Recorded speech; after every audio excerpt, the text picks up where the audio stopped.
Hello, Naramek. It's Dr. Metzger. This is one of my favorite books. It's called Giraffes Can't Dance. Hope you guys enjoy this one. It's one of my favorites, like I said before. All right, here we go. Giraffes Can't Dance. I had to borrow Miss Nastu's book because I don't know where mine is. Giraffes Can't Dance. Here we go.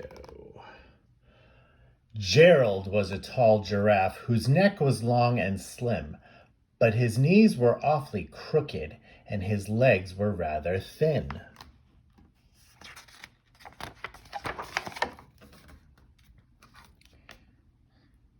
He was very good at standing still and munching shoots off trees.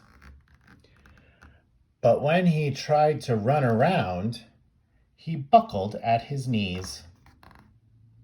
Oopsies.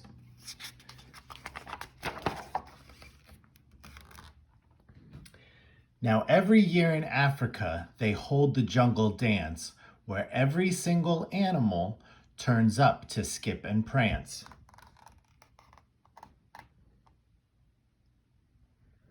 And this year, when the day arrived, poor Gerald felt so sad, because when it came to dancing, he was really very bad. The warthog started waltzing, and the rhinos rocked and rolled. The lions danced a tango that was elegant and bold.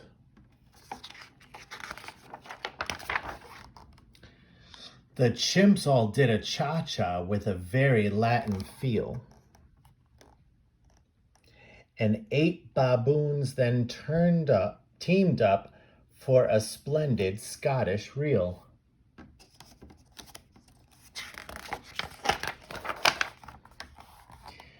Gerald swallowed bravely as he walked toward the floor, but the lions saw him coming and they soon began to roar.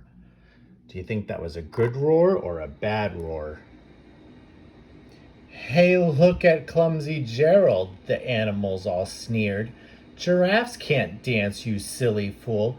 Oh, Gerald, you're so weird.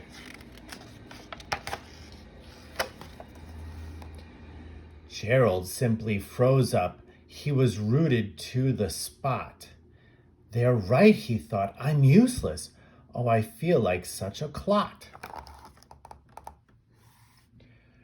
So he crept off from the dance floor and started walking home. He'd never felt so sad before, so sad and so alone.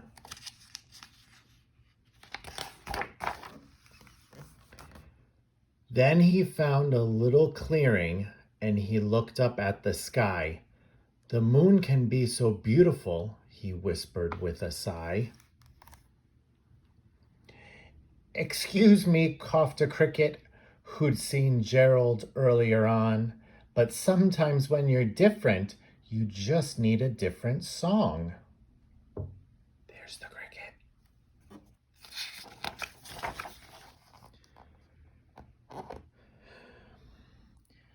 Listen to the swaying grass and listen to the trees.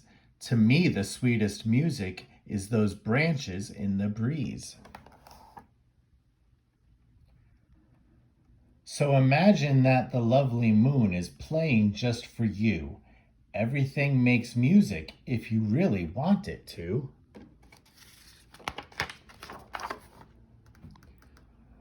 With that, the cricket smiled and picked up his violin.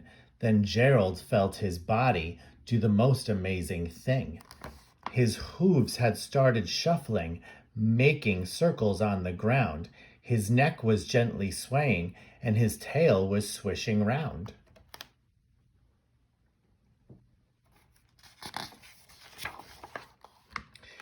He threw his arms out sideways, and he swung them everywhere.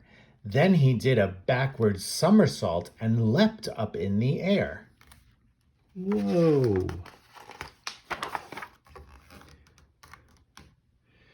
Gerald felt so wonderful, his mouth was open wide.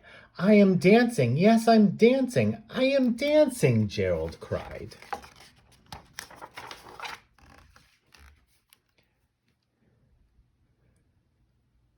Then one by one each animal who'd been there at the dance arrived while Gerald boogied on and watched him quite entranced. They shouted, "It's a miracle! We must be in a dream! Gerald's the best dancer that we've ever seen!"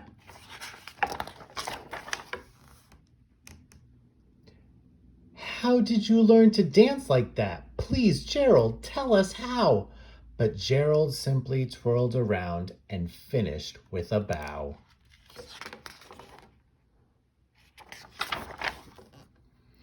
Then he raised his head and looked up at the moon and stars above.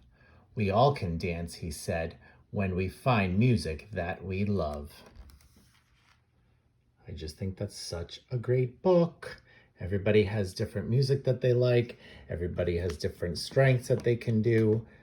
So it doesn't, someone may not be good at something, but they're also good at something else. So he found a song that he was good at, and he was amazing, and people appreciated that in him. All right, hope you enjoyed one of my favorite books. Have a great day, everybody.